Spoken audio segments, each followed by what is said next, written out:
Good morning everyone. Welcome to PW only IAS. दोस्तों, supreme court ने retrospective green clearance के ऊपर रोक लगा दी है। आखिर इसका मतलब क्या है? देखो, समझते हैं। देखो, कई बार आप लोगों ने नोटिस किया होगा कि देश के अंदर कहीं पे हाईवे बनना होता है, कहीं पर एयरपोर्ट बनना होता है, कोई इंडस्ट्री बननी होती है, कोई डैम बनना होता है। ये जब भी कुछ ऐसा बनता है ना, उससे पहले लेना पड़ता है एनवायरमेंटल क्लियरेंस। यानी कि एक ऐसा क्लियरेंस जो हमें ये बताएगा कि इसका कितना इम्पैक्ट होगा पेड़ों के ऊपर, कितने पेड़ काटने पड़ेंगे, फॉरेस्ट के ऊपर क्या इम्पैक्ट आएगा, वाइल्ड लाइफ के ऊपर, लोकल कम्युनिटी के ऊपर, ग्राउंड वाटर के ऊपर। राइट। तो ये सारी चीज़ें आप लोगों ने एनवायरनमेंट के अंदर पढ़ी होंगी, जिसको हम जानते हैं एनवायरनमेंट इम्पैक्ट असेसमेंट के नाम से। यूपीएससी मेंस में ऑलरेडी क्वेश्चन भी आ चुका है इसके रिगार्डिंग। ये ईपीए के अंतर्गत भी मेंशन्ड है एंड अदरवाइज ऑल्सो आपका ईआईए जो नोटिफिकेशन है उसके माध्यम से ये मैंडेटरी है ये चीज़ करना। ठीक है। बट एक और वर्ड यहाँ पे आपको मैं बताता हूँ which is called as ex post facto clearance. ये वर्ड आपने पॉलिटी में पक्का पढ़ा है। इसका मतलब पता क्या होता है एक्स पोस्ट फैक्टो का? कि कब कोई इंसिडेंट हो चुका है, उसके होने के बाद अप्रूवल लेना। मतलब कि आपने हाईवे बना लिया, आपने फैक्ट्री बना लिया, आपने इंडस्ट्री बना ली, बनाने के बाद या फिर प्रोडक्शन करने के बाद, स्टार्ट करने के बाद आपने इन्वायरमेंट क्लियरेंस लिया। अब बताओ भाई, इसका क्या फायदा? क्लियरेंस लेने का या क्लियरेंस के ऊपर डिस्कशन करने का फायदा तब है ना जब आप प्रोजेक्ट स्टार्ट करने से पहले ही क्लियरेंस करो। ऐसा थोड़ी है कि आपने काम स्टार्ट कर दिया, फिर काम स्टार्ट करने के कुछ टाइम बाद सोचा कि चलो अब क्लियरेंस ले लेते हैं। अब दिक्कत ये थी ना कि दरअसल में हमने 2017 के अंदर हमारी सरकार ने, हमारी एनवायरनमेंट मिनिस्ट्री ने एक नोटिफिकेशन जारी किया था, जहां पर ये बोला था कि इस प्रकार के जो प्रोजेक्ट्स हैं उनके लिए हम वन टाइम क्लियरेंस दे देंगे। आगे जाके 2021 में ऑफिस मेमोरेंडम 2021 आया। इसमें भी ये बोला गया कि अगर मान लो कोई इंडस्ट्री ने पहले इन्वायरमेंट क्लियरेंस नहीं दिया, वो आगे जाके भी कर सकते हैं। पर दिक्कत ये आने लगी कि हमने सोचा था कि ये एक एक्सेप्शन की तरह ट्रीट किया जाएगा, बट ये तो लोगों ने रूल ही बना लिया। हर कोई कंस्ट्रक्शन स्टार्ट कर देता था, कंस्ट्रक्शन स्टार्ट होने के बाद इन्वायरमेंट क्लियरेंस लेते रहते थे। सुप्रीम कोर्ट ने बोला भाई ऐसे नहीं चलेगा। इसका फायदा ही क्या है फिर इस चीज का? कि इन्वायरमेंट क्लियरेंस आपकी प्रोजेक्ट स्टार्ट होने से पहले लेनी होती है। राइट। ऐसे नहीं कि अपनी मर्जी से जब मन आया तब ले लिया ना। हमारा सस्टेनेबल डेवलपमेंट होता है। सस्टेनेबल डेवलपमेंट का मतलब ये नहीं है कि पोल्यूशन करते रहो और पे करते रहो, नहीं। आपको यहाँ पे इंश्योर करना होगा कि हम इस चीज को प्रिवेंट करें। तो इसलिए यहाँ पे सुप्रीम कोर्ट ने रेट्रोस्पेक्टिव ग्रीन क्लियरेंसेस के ऊपर यहाँ पे रोक लगा दी है। सरकार ने जो अलग अलग डिसीजन लिए थे उसके ऊपर भी सुप्रीम कोर्ट ने यहाँ पे बोला है। पर एक चीज जरूर है, सुप्रीम कोर्ट ने पुरानी चीजें कैंसिल नहीं करी। कि ऐसा नहीं कि हाँ ऑलरेडी ऑर्डर्स जो हो चुके हैं, जो इंफ्रास्ट्रक्चर प्रोजेक्ट चल रहे हैं उनको कैंसिल कर दिया, नहीं। सुप्रीम कोर्ट ने बस ये बोला है कि इस प्रकार की क्लियरेंसेस आगे नहीं दी जा सकती। राइट। तो बहुत इंपॉर्टेंट ये डिसीजन बन जाता है हमारे एनवायरमेंट पर्सपेक्टिव से, और सस्टेनेबल डेवलपमेंट के अंदर तो बहुत इंपॉर्टेंट ये फैसला अपने आप में देखने को मिलेगा। दोस्तों, डेट है आज की 30 जुलाई 2026 एंड आप सभी का स्वागत है आज के प्रीलिम बूस्टर न्यूज़ डिस्कशन में। स्टार्ट करने से पहले मैं आप सबको बता दूं कि गुरु पूर्णिमा के ऑफर्स हमारी टीम के द्वारा जो एक्सटेंड हुए हैं, उनमें आपको हमारे सभी बैचेस बहुत ही कम दाम के अंदर देखने को मिल जाएंगे। जैसे 2027 स्टूडेंट्स के लिए प्रहार बैच है और टाइटन बैच है। राइट। उसके अलावा अगर मैं बात करूं 2028 के स्टूडेंट्स के लिए संकल्प बैच और पिनिकल बैच देखने को मिल जाएगा। इसी तरह से हमारे जो ऑप्शनल बैचेस भी हैं वो अलग अलग डिफरेंट डिफरेंट आपके ऑप्शनल बैचेस हमारी टीम यहाँ पे प्रोवाइड करती है। एंड इसके साथ ही साथ जो स्टूडेंट्स हमारी टीम के द्वारा टेस्ट सीरीज और मेंटरशिप के अंदर एनरोल करना चाहते हैं, जिसमें प्रीलिम्स भी कवर्ड है, मेंस भी, और मेंस की test series with evaluation covered है, तो वो यहाँ पे सीजन प्री प्लस मेंस का पार्ट यहाँ पे बन सकते हैं, जहाँ पर हर साल बहुत ही शानदार यहाँ पे रिजल्ट्स देखने को मिलते हैं। इन सभी कोर्सेज का जो लिंक है नीचे डिस्क्रिप्शन के अंदर दिया हुआ है, वहां पर जाकर आप इन कोर्सेज के अंदर खुद को एनरोल कर सकते हैं। सबसे पहला आज हमें टॉपिक पढ़ना है मैनग्रोव्स के बारे में। देखो, आप सब लोगों ने को मैनग्रोव्स के बारे में आप लोगों ने पढ़ा होगा अपनी एनवायरनमेंट के अंदर। मैं थोड़ा सा बता भी देता हूँ। देखो, मैनग्रोव्स ना बहुत इंपॉर्टेंट बन जाते हैं हमारी एनवायरनमेंट के पर्सपेक्टिव से। क्योंकि पहली चीज़ तो ये है कि हमारे कोस्टल प्रोटेक्ट करते हैं। मतलब जैसे फॉर एग्जांपल कभी कुछ सुनामी आई या कोई फ्लड्स आया, तो इसकी इंटेंसिटी को कम कर देंगे। तो इसका जो इम्पैक्ट होगा ना स्टॉर्म सर्जेस का, वेव्स का, वो कंपैरेटिवली कम होगा। बाकी इसके अलावा यहाँ पर जो इनके इंटरटाइडल हैबिटेट्स होती हैं, ये बहुत अच्छा ब्रीडिंग, नर्सरी और फीडिंग ग्राउंड की तरह काम करती हैं अलग अलग स्पीशीज़ के लिए। फिर यहाँ पर आप नोटिस कर पाओगे कि यहाँ पर बहुत भारी मात्रा के अंदर कोस्टल कार्बन जो है वो यहाँ पर ये स्टोर करते हैं। तो ब्लू इकोनॉमी भी एक तरह से आ जाएगी, ठीक है ना, क्योंकि इन्वायरमेंट का भी यहाँ पे ध्यान रखा जाएगा, कार्बन को कैप्चर कर लेंगे एक तरह से। फिर यहाँ पर जो लोकल लोग हैं उनको भी यहाँ पे रोजगार मिलते हैं, टूरिज्म भी यहाँ पे प्रमोट होता है। तो सारी चीज़ें के अंदर बेनिफिट ही है। बट दिक्कत पता क्या आती है? दिक्कत ये आती है कि हमारे ना मैनग्रोव्स थोड़े खतरे में आ रहे हैं।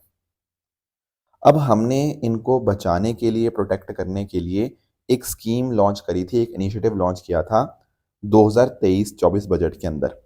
5 जून को एनवायरनमेंट डे होता है, तो 2023 के अंदर 5 जून को हमने स्टार्ट किया Mishti initiative. Mishti stands for mangrove initiative for shoreline habitat and tangible income. अब यहाँ पर भी ना आपको क्लियरली सस्टेनेबल डेवलपमेंट का एग्जांपल देखने को मिलेगा। कैसे? देखो, एक तरफ हम बात कर रहे हैं यहाँ पे मैनग्रोव को प्रोटेक्ट करने की, इन्वायरमेंट प्रोटेक्ट होगा। बाकी इसके अलावा ये जो टेंजिबल इनकम है, इसका मतलब ये है कि हम यहाँ पर जो लोकल लाइवलीहुड है उसको हम यहाँ पे प्रमोट करेंगे। हम लोकल लोगों को यहाँ पे रोजगार भी इन मैनग्रोव से मिलेगा। तो इसके लिए नोडल मिनिस्ट्री है ministry of environment, forest and climate change, right. तो मैनग्रोव को यहाँ पे रिस्टोर करना, कोस्ट लाइन के ऊपर, सॉल्ट पैन के ऊपर, ये सारा यहाँ पे इनका यहाँ पे इनिशिएटिव देखने को मिल जाएगा। इनफैक्ट ना अब तो देखो हमारे पास आ चुका है विकसित भारत गारंटी फॉर रोजगार एंड आजीविका मिशन, जिसको हम वीबीजी राम जी के नाम से जानते हैं। पहले ये था आपका एमजी नरेगा। तो हम पता क्या बोलेंगे, यहाँ पर पता क्या है स्कीम के अंतर्गत, जैसे लोग हैं, लोगों को रोजगार चाहिए, तो हम उनको रोजगार देंगे कहाँ पर? मैनग्रोव को प्रोटेक्ट करने के अंदर। समझे मेरी बात को? तो मैनग्रोव भी प्रोटेक्ट हो जाएंगे और ये जो आपका वीबीजी राम जी या एमजी नरेगा था, इसके अंतर्गत उनको रोजगार में मिल जाएगा। तो सबके लिए फायदा ही फायदा है। तो ऑलरेडी जो हमारे अलग अलग एम्प्लॉयमेंट प्रोग्राम चल रहे हैं उन्हीं के साथ इसको लिंक किया जाएगा, राइट। तो ये हमारा इस सोच के साथ लगभग 3 साल पहले हमने इनिशिएटिव यहाँ पे स्टार्ट किया। अभी पता क्या हुआ है, अभी टॉप के अंदर यहाँ पर आपको गुजरात स्टेट देखने को मिलेगी, जिसने काफ़ी अच्छे से अपने मैनग्रोव्स यहाँ पे प्रिजर्व कर रहा है। और उसके बाद दूसरा नंबर आ रहा है आंध्र प्रदेश का। हालांकि देखो है तो टॉप पे गुजरात, बट अगर मैं बात करूं, चर्चा ज़्यादा आंध्र प्रदेश की हो रही है। आंध्र प्रदेश ने ना है सेकंड नंबर पे, पर इसके बारे में चर्चा पता क्यों हो रही है? क्योंकि आंध्र प्रदेश ने कुछ काफ़ी अच्छे काम किए हैं। क्या अच्छे काम किए हैं?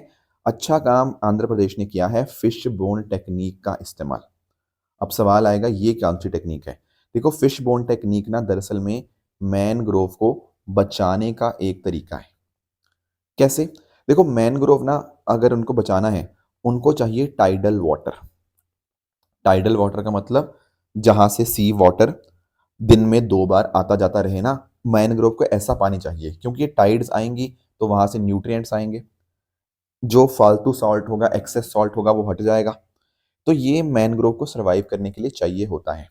बट मान लो यहाँ पे हमारे मैनग्रोव्स हैं, ठीक है। अब किसी कारण की वजह से मान लो यहाँ पे सड़क आ गई, कुछ एम्बैंकमेंट आ गया, कुछ सेडिमेंट्स आ गया, कुछ ह्यूमन एक्टिविटी होगी, तो दिक्कत पता क्या आएगी? सी वाटर यहाँ पे एंटर नहीं कर पाएगा। अब सी वाटर एंटर नहीं करेगा, टाइडल वाटर नहीं मिलेगा, न्यूट्रिएंट्स नहीं मिलेंगे, तो मैनग्रोव्स डिस्ट्रॉय हो सकते हैं। इसका एक सोल्यूशन है फिश बोन टेक्निक। वो कैसे? फिश बोन टेक्निक में ना आप कैनाल्स बनाएंगे। कैसी कैनाल? जैसे ये देखो, इधर देखना, जैसे हमने यहाँ पे ना कैनाल बना दी, इधर देखो, ये देखो, ये कैनाल है बड़ी सी, और इसकी अलग अलग सब कैनाल्स हैं यहाँ पे। देख पा रहे हो ये? हाँ सर, देख पा रहे हैं। अब इससे पता क्या हुआ, हमने यहाँ पर ये वाला एरिया देखो, यहाँ पे ये वाले एरिया तक ना पानी नहीं जा पा रहा था, और मैंने बताया मैनग्रोव को सर्वाइव करने के लिए टाइडल पानी चाहिए। तो हम यहाँ पर इस प्रकार की कैनाल्स बना के, सब कैनाल्स बनाकर अलग अलग एरियाज तक यहाँ पे जो टाइडल वाटर है ये यहाँ पर पहुँचाते हैं। टाइडल वाटर पहुँचेगा, एक्स्ट्रा सॉल्ट भाग जाएगा, वॉश अवे हो जाएगा, फ्रेश न्यूट्रिएंट एंटर हो पाएंगे, मैनग्रोव के सीड्स जो होंगे वो अकॉर्डिंगली प्रॉपरली यहाँ पे रीग्रो कर पाएंगे। ये होती है फिश बोन टेक्निक। अभी यहाँ पे आंध्र प्रदेश ने इसी पर्टिकुलर टेक्निक का इस्तेमाल किया है, और जिस वजह से उन्होंने अपने मैनग्रोव को वापस रिस्टोर करवाया है, या फिर उनको खत्म होने से उन्होंने बचाया है। इसके अलावा भी आंध्र प्रदेश ने काफ़ी अच्छा काम किया। जैसे फॉर एग्जांपल आंध्र प्रदेश ने स्टार्ट किया ग्रेट ग्रीन वॉल इनिशिएटिव। आप लोगों को अफ्रीका का ग्रेट ग्रीन वॉल इनिशिएटिव पता होगा, जहां पर वो डिजर्टिफिकेशन को यहाँ पे रोक रहे हैं। फिर अरावली ग्रीन प्रोजेक्ट भी है, उसी से इंस्पिरेशन लेकर आंध्र प्रदेश ने ग्रेट ग्रीन वॉल अपना इनिशिएटिव यहाँ पे स्टार्ट किया। यहाँ पर उन्होंने फिश बोन टेक्निक का इस्तेमाल किया और बाकी जो टेक्निक्स है उनका इस्तेमाल किया, एंड जिस वजह से आंध्र प्रदेश ने काफ़ी अच्छा काम किया है। याद रखना, पहले नंबर पे गुजरात ही है जिन्होंने अच्छा काम किया है, इसमें रैंकिंग जो मिली है। दूसरे नंबर के ऊपर आंध्र प्रदेश का नाम है इस रैंकिंग के अंदर जो मिष्टी ने यहाँ पे दी है। राइट, आगे आते हैं दोस्तों। अगला टॉपिक हमारे सामने है centre reissues notification on western ghat eco sensitive zone. थोड़ा इसको अंडरस्टैंड करते हैं कि इसका मतलब क्या है। देखो, आप सबको वेस्टर्न घाट्स के बारे में पता होगा, राइट। ये यहाँ पर आपको वेस्टर्न घाट्स देखने को मिल जाते हैं। अब एक चीज आप अंडरस्टैंड करना, अगर आपसे मैं पूछूं कि वेस्टर्न घाट्स आखिर कितनी स्टेट्स के अंदर हैं, तो देखो ये क्वेश्चन ना यूपीएससी में आया हुआ है। ये यहाँ टोटल 6 स्टेट्स के अंदर देखने को मिलेंगे। एक यहाँ पे आपको गुजरात, फिर आपको यहाँ पे महाराष्ट्र स्टेट, उसके अलावा यहाँ पे गोवा, कर्नाटका, केरला और तमिलनाडु। ये 6 स्टेट्स हैं जहाँ पर आपको वेस्टर्न घाट्स देखने को मिलती हैं। मोटा मोटा अगर मैं बात करूँ तो 1500 किलोमीटर लंबी ये आपको माउंटेन चेन देखने को मिल जाएंगी। कुछ और इंपॉर्टेंट बातें ये भी हैं कि वेस्टर्न घाट्स जो है ना, वो नदर्न रीजन के अंदर उनकी हाइट कम है। मतलब अगर मैं इधर बात करूँ ना गुजरात और महाराष्ट्र वाली लाइन की, यहाँ पर हाइट कम है, पर जैसे जैसे ये थोड़ा आपके साउथ की तरफ मूव होती रहती हैं, इनकी हाइट बढ़ती रहती है। जैसे फॉर एग्जाम्पल अगर मैं बात करूँ, आपको अनायमुड़ी हिल्स देखने को मिलेगी, उनकी हाइट्स तो 2500 मीटर से भी ज़्यादा आपको देखने को मिल जाएंगी, वो हाईएस्ट है यहाँ पे। समझे मेरी बात को? तो ऐसे नॉर्थ से साउथ की तरफ जाओगे, हाइट बढ़ती रहेगी। मेरा आपसे एक सवाल है, ईस्टर्न घाट्स में कैसा होता है? क्या नॉर्थ टू साउथ बढ़ती है या कम होती है? आप जरा कमेंट में बताना मुझे उसका आंसर भी। राइट, इसके अलावा वर्ल्ड हेरिटेज साइट का भी दर्जा मिला हुआ है आपके वेस्टर्न घाट्स को। ठीक है, दुनिया के सबसे 8 गर्म बायोडाइवर्सिटी हॉटस्पॉट में से एक है। बहुत सारी नदियां यहाँ से ओरिजिनेट होती हैं, गोदावरी, कृष्णा, कावेरी, पेरियार रिवर। तो एक्चुअली अगर हम बात करें ना, वेस्टर्न घाट्स की इंपॉर्टेंस बहुत ज़्यादा है, इसीलिए इसको प्रिजर्व भी करना इंपॉर्टेंट है। इसको प्रिजर्व करने के लिए अलग अलग कमेटीज बनी थी, जैसे 2011 में बनी गाडगिल कमेटी। ठीक है, एक इकोलॉजिस्ट थे माधव गाडगिल जी, उनकी अध्यक्षता के अंदर एक कमेटी बनी। उन्होंने यहाँ पे ये बोला कि भाई जितना भी सारा का सारा वेस्टर्न घाट वाला रीजन है, उसको हम इकोलॉजिकली सेंसिटिव जोन डिक्लेयर कर देते हैं। अब देखो इसमें दिक्कत ये आ गई क्योंकि इन्होंने पूरा ही फोकस कर दिया एनवायरनमेंट के ऊपर, पूरा फोकस एनवायरनमेंट के ऊपर, सारे के सारे एरिया को रिकमेंड कर दिया। बट आगे जाकर फिर हमने इसका रिव्यू किया, और रिव्यू के लिए हमने कमेटी बनाई कस्तूरी रंगन कमेटी। और जब रिव्यू कस्तूरी रंगन कमेटी ने किया तो उन्होंने सारा नहीं बल्कि 37% वेस्टर्न घाट्स को यहाँ पे बोला कि इनको हमें डेजिग्नेटेड करना चाहिए एज इकोलॉजिकल सेंसिटिव एरिया। तो उसके बाद से फिर सरकार ने, सेंट्रल गवर्नमेंट ने काम किया कि ठीक है चलो इनकी बात मानते हैं। बट दिक्कत ये आ जाती है ना कि स्टेट के साथ एग्रीमेंट नहीं हो पा रहा, स्टेट बात नहीं मान पा रही, सेंटर अलग अलग स्टेट्स के डिफरेंसेस को यहाँ पे नहीं समझ पा रहा है। सेंटर कोशिश करता है कि स्टेट अग्री करें, पर स्टेट कई कारणों से अग्री नहीं कर पा रही। फॉर एग्जांपल, स्टेट्स को लगता है कि उनकी एग्रीकल्चर में दिक्कत आएगी, इंफ्रास्ट्रक्चर में और डेवलपमेंट एक्टिविटीज में काफ़ी सारी परेशानियां आ जाएंगी। तो इस प्रकार से ना टोटल 6 बार ऐसा हो गया है कि सरकार ड्राफ्ट लेकर आई है पर उसके ऊपर आगे कुछ एक्शन नहीं हो पाया। अब वापस सरकार 7वां नया नोटिफिकेशन लेकर आई है, पर ऐसा लग रहा है कि पता नहीं इसमें भी होगा या नहीं होगा, स्टेट्स मानेंगी या नहीं मानेंगी। कई बार नाम ही गलत है, बहुत सारे गाँव के, बहुत सारे गाँव का एरिया ही गलत है। बाकी स्टेट्स डर भी रही हैं कि इसको डिक्लेयर कर दिया तो दिक्कत आ जाएगी डेवलपमेंट के अंदर। तो ये सारे इश्यूज आपको यहाँ पे देखने को मिल जाएंगे। अगर ये फाइनलाइज हो गया, देखो फिर तो बहुत सारी चीज़ें जैसे mining, quarrying, sand mining, thermal power plant नए लगाने, नई इंडस्ट्रीज, ये सब तरह से रुक जाएगा। और अगर मैं बात करूं हाइडल पावर जनरेशन, इनको रेगुलेट किया जाएगा। तो बहुत सारी स्टेट्स नहीं इसके ऊपर अग्री कर पा रही, जिस वजह से जो ड्राफ्ट नोटिफिकेशन है वो पुराना एक्सपायर हो गया है और सरकार अब नया नोटिफिकेशन लेकर आई है। अब देखते हैं स्टेट इसके ऊपर अग्री करती हैं या नहीं। आगे आते हैं दोस्तों, अगला टॉपिक हमारे सामने है ब्लू स्टैगलर स्टार्स। थोड़ा सा इसको अंडरस्टैंड करेंगे। देखो आप सब लोगों ने अपनी ज्योग्राफी के अंदर स्टार के बारे में पढ़ा होगा। ठीक है, एक स्टार जो होता है उसकी लाइफ साइकिल आप पढ़ते हैं, इवन साइंस टेक्नोलॉजी के अंदर भी आई थिंक आप पढ़ते हैं। तो उसमें जब होता है ना स्टार की, तो स्टार्टिंग में तो स्टार बहुत ब्राइट होता है, पर जैसे जैसे उसका जो सोर्स होता है वो खत्म होता रहता है, जैसे फॉर एग्जाम्पल हाइड्रोजन फ्यूजन वगैरह अगर खत्म हो जाएगा तो आगे जाके स्टार की डेथ हो जाती है। ये सब ने पढ़ा हुआ है। ठीक है, जैसे एज उसकी बढ़ती रहेगी उसकी डेथ होती रहती है और वो बहुत ही डिम हो जाएगा। राइट, बट कई बार ऐसे कुछ स्टार्स होते हैं जो समय के साथ ना वो डेथ नहीं होती उनकी, या समय के साथ ना यंगर ही दिखते हैं, उनकी डेथ नहीं होती। ऐसा क्यों? ऐसा इसलिए क्योंकि दरअसल में ना जैसे फॉर एग्जांपल ये स्टार है, ये एक दूसरे स्टार के साथ अटैच हो चुका है। अटैच का मतलब अटैच का मतलब ये है जैसे एक तरह से कनेक्टेड हो चुका है। समझे मेरी बात को? तो इससे क्या होगा? ये एक तरह का बाइनरी बन गया, ये 2 स्टार हो गए, ठीक है? अब होगा पता क्या, क्योंकि ये 2 स्टार हैं, ये बाइनरी स्टार इन्होंने बना लिया आपस में, अब क्या होगा, यहाँ से यहाँ तक ना मास ट्रांसफर हो सकता है। अगर मास ट्रांसफर यहाँ से यहाँ तक होता रहेगा, तो ये वाला स्टार की डेथ नहीं होगी। भले ही उसकी एज बढ़ती जा रही है, पर उसकी डेथ में अभी बहुत लंबा टाइम अभी बचा हुआ है। तो ब्लू स्ट्रैगल स्टार ऐसे स्टार को बोलते हैं जो होते तो पुराने हैं, पर दिखते यंग हैं। क्यों? क्योंकि यहाँ पर क्या हो चुका है कि उनके आसपास मतलब उनके उन्होंने यहाँ पे एक कनेक्शन बना लिया है, एक प्रकार का उन्होंने बाइनरी स्टार यहाँ पे फॉर्म कर लिया है। इसी को बोलते हैं ब्लू स्ट्रैगल स्टार। यहाँ पर इसका जो आपका ग्रेविटी हो जाएगा, मतलब मास मास हो जाएगा, वो यहाँ पे हो जाएगा, ठीक है ना? तो इसको हमने यहाँ पे भारतीय एस्ट्रोनॉमर्स में अभी यहाँ पे इसको डिटेक्ट किया है in the binary system TIC, ये जो नाम यहाँ पे लिखा हुआ है, ठीक है? तो एक सेमी डिटैच बाइनरी सिस्टम यहाँ पे लोकेट किया गया कोलिंडर 261 के अंदर, जो कि यहाँ से 9500 लाइट ईयर अवे था, इतना डिस्टेंस दूर था। तो उसको हमने यहाँ पे रिसर्चर्स ने आइडेंटिफाई किया। तो हमारे जो इंडियन इंस्टीट्यूट ऑफ एस्ट्रोफिजिक्स के रिसर्चर्स हैं, उन्होंने यहाँ पे इसको देखा। फिर रिसर्चर्स ने यहाँ पे नासा का जो ट्रांजिटिंग एक्सोप्लैनेट सर्वे सैटेलाइट है, उस सैटेलाइट के साथ भी यहाँ पे कंबाइन किया। तो हाँ, बिल्कुल सही ऑब्जर्वेशन हमारे पास आई। एक्सरे ऑब्जर्वेशन ने भी यहाँ पे इसको कंफर्म किया है। तो याद यही रखना कि ये यंग दिखते हैं बाकी सभी स्टार से, क्योंकि इनको एडिशनल मास मिल गया, नया फ्यूल मिल गया यहाँ पे पास वाले से, मास ट्रांसफर होता है दूसरे स्टार से। तो that is why, this is the reason. बाकी ये रोटेट करते हैं काफी हाई स्पीड के साथ, ठीक है, जैसे जैसे इनको मास मिलता है। बाकी एक्सरे के अंदर भी हमें यहाँ पे एविडेंस हो रहा है कि यहाँ पे ये जो कंपेनियन है वो यहाँ पे इसको यहाँ पे मास इस प्रकार से मिलता जा रहा है। तो इसको नाम ध्यान रखेंगे कि ब्लू स्ट्रैगल स्टार क्या होते हैं, जो कि बहुत ही ज़्यादा ब्राइट होते हैं, बहुत ही ओल्ड होते हैं, आसपास के स्टार से काफ़ी यंगर दिखते हैं डिस्पाइट बीइंग ओल्ड। उसका रीज़न क्या है वो मैंने आपको यहाँ पे समझा दिया है। नेक्स्ट आएंगे दोस्तों, अगला टॉपिक है हमारा इंडियाज डेंगू बर्डन। देखो, डेंगू के बारे में मैंने पहले भी कुछ दिन पहले डिस्कशन किया था।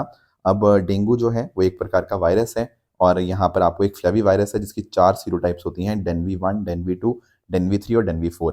ये आपका फैलता है एडिस एजिप्टी मॉस्किटो या फिर आपका एडिस एल्बिक्टस मॉस्किटो के यहाँ पे काटने से। अब इसमें आपको बहुत ज़्यादा फीवर, बहुत ज़्यादा सर दर्द, मसल पेन, जॉइंट पेन, ये सब होता है, और कई एक्सट्रीम केसेस के अंदर लोगों की यहाँ पे डेथ भी हो जाती है। इसको रोकने का तरीका यही है कि एक तो हम यहाँ पे जो मच्छर हैं उनको यहाँ पे पलने से बड़ें, ठीक है ना, उनको यहाँ पे रोकें, इन सब चीज़ों को प्रोटेक्शन करें खुद की, ठीक है ना। आप कुछ ऐसी क्रीम्स लगाएं जो कि मच्छर आपको ना काटें। फिर यहाँ पे अब वैक्सीनेशन भी भारत के अंदर यहाँ पे पहली अप्रूव हो गई है, जो मैंने आपके साथ डिस्कस भी किया था पिछले दिनों के अंदर। अब डेंगू के जैसे मैंने बताया था ना, 4 सीरोटाइप्स होते हैं। अब दिक्कत पता क्या आती है कि अगर मान लो एक पर्सन को ऑलरेडी पहले डेंगू हो चुका है, उसके बाद उसको किसी दूसरे सीरोटाइप ने भी यहाँ पे इन्फेक्ट कर दिया, ये बहुत खतरनाक हो जाता है। इसको हम बोलते हैं क्या, we call this as secondary infection, कि ऑलरेडी आपको एक डेंगू इन्फेक्शन हो चुका था और उसके बाद आपको एक दूसरे सीरोटाइप ने यहाँ पे इन्फेक्ट कर दिया। ऐसे केस में ये चीज़ बहुत खतरनाक हो जाती है, ठीक है ना। और इंडिया में ना आज के टाइम यही हो रहा है कि भारत में ना चारों के चारों डेनवीस, 1 2 3 4, चारों सीरोटाइप्स आपको भारत के अंदर आज के टाइम फैले हुए देखने को मिल जाएंगे। चारों एक्टिव हैं आज के टाइम, ऐसा नहीं है कि एक है। और उससे दिक्कत क्या है, दिक्कत यही है सेकेंडरी इन्फेक्शन की। एक इंसान जिसको ऑलरेडी हो रखा है वो दूसरे से भी इन्फेक्ट हो सकता है, और अगर ऐसा हो गया तो बहुत ज़्यादा उस बंदे के ऊपर बहुत बड़ी दिक्कत आ सकती है, उसकी बीमारी बहुत ज़्यादा बढ़ सकती है। और इस कंसेप्ट को हम यहाँ पे बोलते हैं हाइपर एंडेमिसिटी, ठीक है ना, या फिर जिसको आप डेंगू हाइपर एंडेमिक ट्रांसमिशन के नाम से भी आप जान सकते हो, कि बहुत सारे मल्टीपल सीरोटाइप्स एक ही जगह के अंदर फैले हुए हैं, राइट। तो इंडिया में परेशानी यही है कि चारों के चारों आपके सीरोटाइप्स भारत में आज के टाइम एक्टिव हैं। ऐसा बताया है ICMR, जो Indian council of medical research है, उसका लैब जो है virus research and diagnostic laboratory के द्वारा। तो बहुत ज़्यादा खतरा लोगों के ऊपर यहाँ पे बढ़ चुका है। ऐसे केसेस के अंदर अक्सर देखने को मिलता है कि लोगों का जो प्लेटलेट काउंट है वो काफ़ी कम हो जाता है, जिसको हम लोग थ्रोम्बोसाइटोपेनिया के नाम से भी जानते हैं। ब्लीडिंग कॉम्प्लिकेशन बढ़ सकती हैं, बहुत ज़्यादा दर्द हो सकती है। और आपने नोटिस किया होगा, अभी थोड़े दिन पहले ही भारत ने एक जो टकेंडा की क्यू डेंगा वैक्सीन है ना, इसको यहाँ पे फाइनली भारत ने यहाँ पे अप्रूव किया है ये जापान की, पर इसको बनाया गया जर्मनी के अंदर, ठीक है। तो भारत ने इसको अप्रूव कल दे दिया है। तो आने वाले समय के अंदर भारत के अंदर ये वैक्सीन रोल आउट होगी। हालांकि भारत का यूनिवर्सल इम्यूनाइजेशन प्रोग्राम के अंदर कोई भी डेंगू वैक्सीन आपको नहीं देखने को मिलती। बाकी देखो, उम्मीद यही है कि वैक्सीन ये अपने आप में अच्छी रहे एंड लोगों के ऊपर यहाँ पे इसका अच्छा इम्पैक्ट हो और उनको डेंगू से यहाँ पे बचाव हो पाए। आगे आते हैं। अगला टॉपिक है समरसता संकल्प अभियान। इसको अंडरस्टैंड करते हैं कि आखिर ये इस वर्ड का मतलब क्या है। देखो, ये जो मैं वर्ड बोल रहा हूँ ना यहाँ पे समरसता, इसका मतलब यहाँ पे होता है आपका सोशल हार्मनी, राइट। तो अभी हुआ पता क्या, मैं आपको थोड़ा सा एक्सप्लेन करता हूँ। आप सब लोग रविदास जी के बारे में जानते हैं, ठीक है ना। रविदास जी दरअसल में 15वीं सेंचुरी के भक्ति सेंट हैं, जिनका जन्म वाराणसी के पास में सीर गोवर्धनपुर में हुआ था। ये भक्ति मूवमेंट के बहुत ही फेमस सेंट आपको देखने को मिल जाएंगे और इनका फोकस था भक्ति के ऊपर कि भगवान के लिए श्रद्धा होनी चाहिए, रिचुअल्स से यहाँ पे फर्क नहीं पड़ता। तो अभी यहाँ पे ना दरअसल में इनकी 650th बर्थ एनिवर्सरी हम यहाँ पे सेलिब्रेट कर रहे हैं और इसीलिए इनकी टीचिंग्स को देश भर के अंदर हम यहाँ पे बताएंगे। तो इनका फोकस था, टीचिंग्स थी इनकी सोशल जस्टिस, ह्यूमन डिग्निटी, सब एक दूसरे के भाई भाई बहन हैं। एट द सेम टाइम यहाँ पे इन्होंने कास्ट को यहाँ पे अपोज किया, जो कास्ट के बेसिस के ऊपर डिस्क्रिमिनेशन होती हैं। और इनकी जो टीचिंग्स है ना, वो आपको सिखों की जो बुक है गुरु ग्रंथ साहिब, उसके अंदर भी आपको ये देखने को मिल जाएगी। ये निर्गुण भक्ति को यहाँ पे प्रमोट करते थे, यानी कि भगवान को किसी फॉर्म में यहाँ पे नहीं पूजना, फॉर्मलेस गॉड की यहाँ पे बात करते थे। और इन्होंने ना एक एक आइडिया दिया बेगमपुरा का। बेगमपुरा इनके हिसाब से एक ऐसी सोसाइटी का इन्होंने आइडिया दिया जहां पर कोई दुख नहीं है, कोई पीड़ा नहीं है, कोई कास्ट डिस्क्रिमिनेशन नहीं है, सब लोग बराबर से एक दूसरे के साथ मिलजुल कर यहाँ पे रहते हैं। इवन मीराबाई जी की मैं बात करूं तो ऐसा माना जाता है कि मीराबाई जी ने गुरु रविदास जी को ही अपना गुरु यहाँ पे माना था और इनकी टीचिंग्स अपने आप में बहुत ज़्यादा इंपॉर्टेंट यहाँ पे बन जाती है। तो अभी पता क्या हुआ है, अभी यहाँ पे इनकी 650th बर्थ एनिवर्सरी को हम यहाँ पे सेलिब्रेट करने जा रहे हैं और इसीलिए देश भर के अंदर समरसता संकल्प अभियान यहाँ पे लॉन्च किया गया है। अब इससे क्या होगा, इससे यहाँ पे ये होगा कि अलग अलग देश भर के हिस्सों के अंदर लोगों को अवेयर किया जाएगा, अलग अलग जगह पे प्रोग्राम्स होंगे, टेम्पल बेस्ड इवेंट्स होंगे, अलग अलग प्रोग्राम्स, अलग अलग कम्युनिटी आउटरीच इनिशिएटिव होंगे, जिसके माध्यम से लोगों तक इनकी टीचिंग्स जाएंगी। लोग भी इनको यहाँ पे और ज़्यादा इनकी टीचिंग्स को अंडरस्टैंड करेंगे और हमारे देश के अंदर और ज़्यादा शांति एस्टैब्लिश हो पाएगी, नेशनल यूनिटी एस्टैब्लिश हो पाएगी। और इसीलिए यहाँ पर ये अभियान स्टार्ट किया गया है, समरसता संकल्प अभियान, राइट। तो ये कुछ टॉपिक्स थे जो आज हमें डिस्कस करने थे। अब रही बात ट्रू एंड फॉल्स स्टेटमेंट की, यहाँ आपके सामने कुछ स्टेटमेंट्स हैं, इनको आप पढ़िएगा, बताइएगा इनमें से कौन सा सही है, कौन सा गलत है। एंड जो कल मैंने होमवर्क दिया था, एक था आपका ancient city of Tauric Chersonese and its chora. मैंने बताया था ये लोकेशंस को आप इनकी कंट्री के साथ याद रख लेना। तो दरअसल में ये जो लोकेशन है ये आपको यूक्रेन के अंदर देखने को मिलती है, ना कि ईरान में, इसलिए फर्स्ट स्टेटमेंट यहाँ पे इनकरेक्ट बनेगा। फिर अगर मैं बात करता हूँ फील्ड्स मेडल की, तो क्या ये हर साल दिया जाता है? नहीं, ये हर 4 साल बाद दिया जाता है, इसीलिए सेकंड स्टेटमेंट भी अपने आप में इनकरेक्ट बन जाएगा। फिर बात करें समर्थ पंचायत पोर्टल की, तो पंचायती राज ने ही यहाँ पे बनाया है नेशनल इनिशिएटिव के तौर के ऊपर, so that is the correct statement. जीरा की बात करें तो जीरा दरअसल में ना एक्चुअली राबी क्रॉप है और ये काफ़ी वेदर सेंसिटिव क्रॉप है, इसको थोड़ा ड्राई क्लाइमेट चाहिए होता है, तो इसलिए आखिरी स्टेटमेंट भी अपने आप में इनकरेक्ट बन जाएगा। तो यही है आज की डिस्कशन, इस तरह से आप सब लोग हार्डवर्क करिए। जय हिंद, जय भारत।